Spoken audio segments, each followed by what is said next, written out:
내년 4월 13일 실시하는 국회의원 선거전이 시작됐습니다. 예비 후보자 등록 첫날인 오늘 제주에서는 모두 7명이 등록을 마쳤습니다. 최근 농촌 지역에서 웃돈을 주고도 일손을 구하지 못해 농작물 수확이 늦어지고 있습니다. 여기다 돈만 받고 인력을 보내지 않는 무허가 인력 소개업소까지 있어 농민들이 애를 태우고 있습니다. 부동산 거래와 관련한 분쟁이 끊이지 않고 있습니다.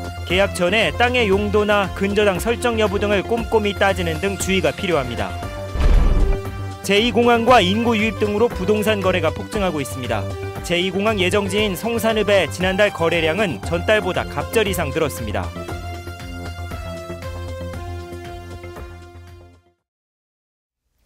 여러분 안녕하십니까? 뉴스데스크 제주입니다. 내년 4월 13일 실시하는 제20대 국회의원 선거의 예비 후보자 등록이 오늘부터 시작됐습니다. 첫날 7명이 등록을 마친 가운데 제주 지역 정가도 서서히 총선 전국으로 접어들고 있습니다. 김찬년 기자입니다. 예비 후보자 등록이 시작된 제주도 선거관리위원회. 등록 첫날 제주시 갑선거구의 3명과 을의 2명, 서귀포시 선거구 2명 등 모두 7명이 등록을 마쳤습니다. 예비 후보자가 되면 선거사무소를 설치하고 문자 메시지나 이메일로 지지를 호소하는 등 제한적인 범위에서 선거운동이 가능합니다. 제주는 내년 총선에서도 선거구가 바뀌진 않지만 국회에서 선거구 획정 논의가 지연되면서 예비 후보자들의 선거운동에는 차질이 예상됩니다. 12월 31일까지 선거구 획정이 안 되면 1월 1일부터는 이제 기존 그 예비 후보자의 선거 운동이 전면 이제 금지가 되고 그 후원금을 받은 부분도 이제 반환을 해야 되는 등 여러 가지 복잡한 문제가 남아 있습니다. 내년 총선 출마 예상자는 모두 20여 명. 제주시 갑선거구에는 새누리당 5명과 새정치민주연합 2명, 무소속 1명으로 치열한 경쟁이 예상됩니다. 제주시 을선거구에는 새누리당 6명과 새정치민주연합 2명이 후보로 거론되고 있습니다. 김재윤 의원이 의원직을 잃어 무주공산이 된 서귀포시 선거구에는 모두 6명의 후보자가 출마 의사를 밝혔습니다. 내년 총선에서는 현역 의원 2명의 사선 달성과 새누리당이나 정치 신인들의 여의도 입성 여부가 큰 관심사입니다.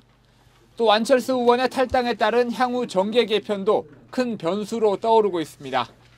MBC 뉴스 김찬년입니다.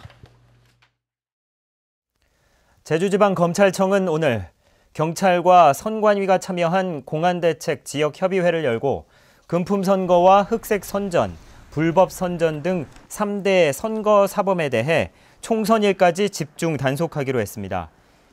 주요 단속 대상은 후보자 매수와 공천 대가 금품 수수, 허위사실 유포, 인터넷 포털 사이트를 통한 검색 순위 조작 등입니다.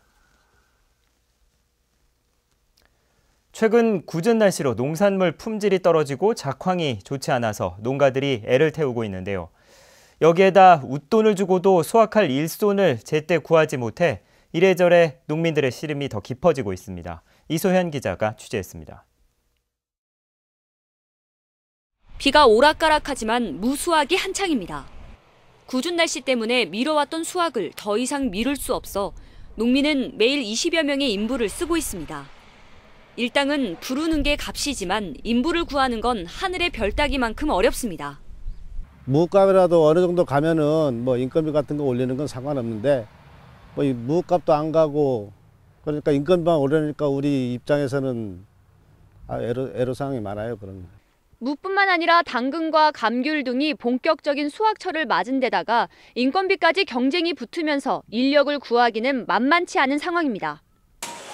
이런 점을 노린 무등록 인력 소개 업체도 활개를 치고 있습니다. 농민이나 공장 등에서 인건비를 미리 받은 뒤 아예 인부를 보내지 않거나 적게 보내는 경우가 다반사입니다. 그 먼저 전도금을 준 돈이라고 계산을 해서 준 돈인데 그걸 수원을 안 해주면 그 공장은 안 되는 거잖아요. 그래서 그게 안 되는 거예요. 그렇다고 그걸 또 나중에 돌려달라고 그런 말을 할 수가 없을 것 같아요. 이뿐만 아니라 돈만 받고 사라지는 업체도 있어 경찰에 고소하는 일까지 빚어지고 있습니다. 그 사람들이 또 인건비 때문에 가버리면 저희들도 계약을 하고 사람을 맞춰줘야 되는데 계약한 그 사람 숫자를 못 맞춰서 많이 애를 먹고 있는 상황입니다. 잦은 비로 농사를 망친 농민들은 인건비 상승과 인력난에 2중 3중고를 겪고 있습니다. MBC 뉴스 이소연입니다. 제2공항이 들어선다는 소문이 부동산 가격이 들썩이면서 거래가 급증했는데요. 이 거래에 따른 분쟁도 덩달아 늘어 경찰에 접수된 사기와 횡령 범죄 건수도 증가했습니다. 박주연 기자가 보도합니다. 제2공항 예정부지 인근의 토지. 최선옥 씨는 이 토지의 일부를 사기로 하고 농업회사 법인과 계약했습니다. 하지만 제2공항 부지가 발표되자 농업법인은 땅값을 다 줬는데도 근저당 해지도 하지 않고 약속했던 용도 변경과 토지 분할 등도 이행하지 않고 있다고 최 씨는 주장했습니다. 신공항 발표나고 가격이 오를 것 같으니까 이 사람들이 쉽게 말하면 전혀 이 땅을 명의 변경만 해줬지 내줄 생각이 전혀 없는 것 같아요. 최 씨를 포함해 이 토지를 나눠서 산 3명은 법인을 사기 등의 혐의로 경찰에 고소했습니다. 농업법인은 이에 대해 성산읍 지역이 토지 거래 허가 구역으로 묶이기 전에 명의 이전을 해줬지만 토지 대금을 다 받지 못했다고 해명했습니다. 저희가 아직 돈을 좀 못 받은 부분이 있고 또 땅도 못 받은 부분이 있습니다. 그래서 그걸 받는 대로 근저당은 가발소를 해줄 계획입니다. 이처럼 부동산 관련 분쟁을 포함해 올 들어 제주 지역에서 발생한 사기와 횡령, 배임 등 경제범죄는 5,900여 건으로 지난해 같은 기간보다 14% 증가했습니다. 하지만 사건의 68%에 대해 무혐의나 각하 처분이 내려져 민사소송으로 이어지는 경우가 허다합니다. 부동산 거래를 할 때는 실소유주는 물론 땅의 용도나 근저당 설정 여부 등을 꼼꼼히 확인해야 분쟁이나 피해를 줄일 수 있다고 전문가들은 조언합니다. MBC 뉴스 박주연입니다. 제2공항 건설과 인구 유입의 영향으로 제주 지역 토지 거래가 크게 늘었습니다.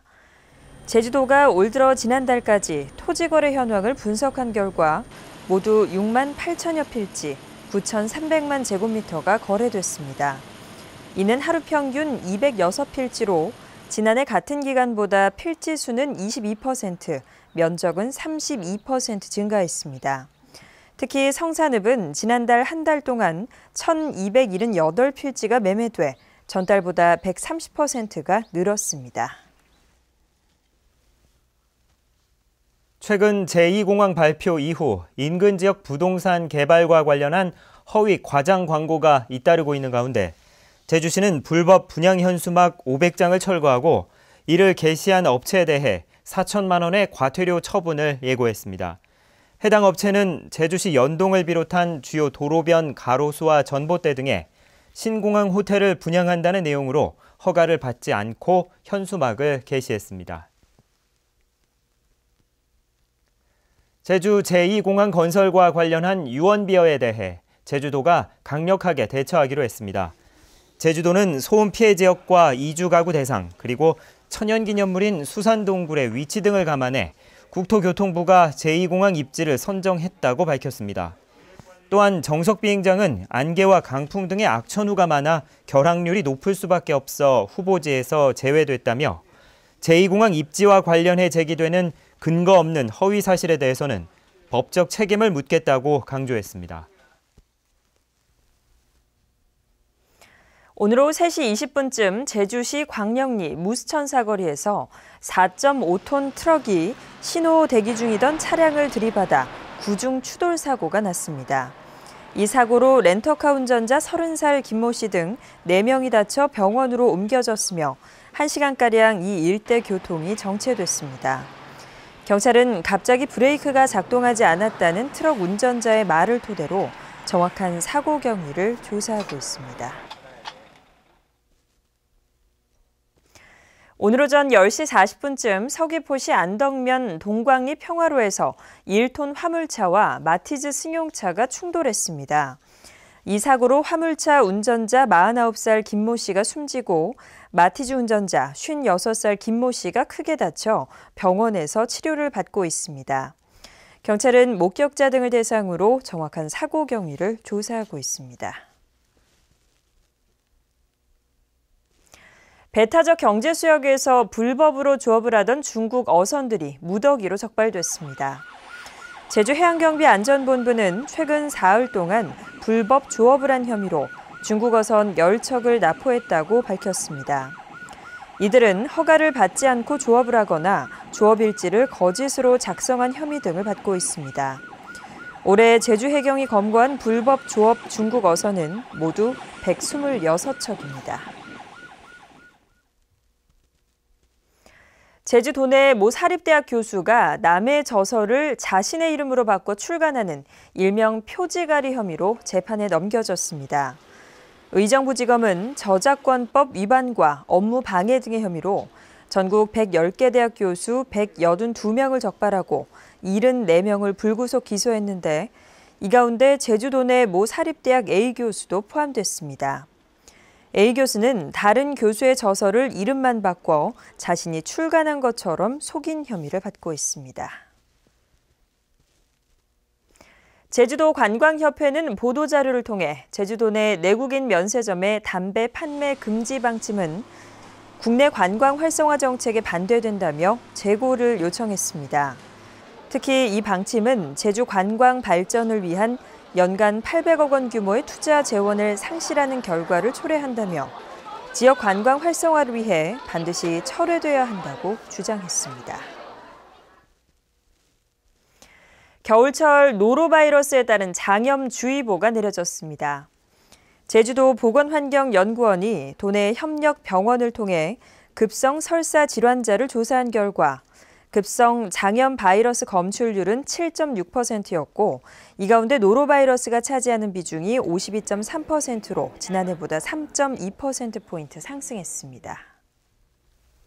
뉴스데스크 제주였습니다. 고맙습니다.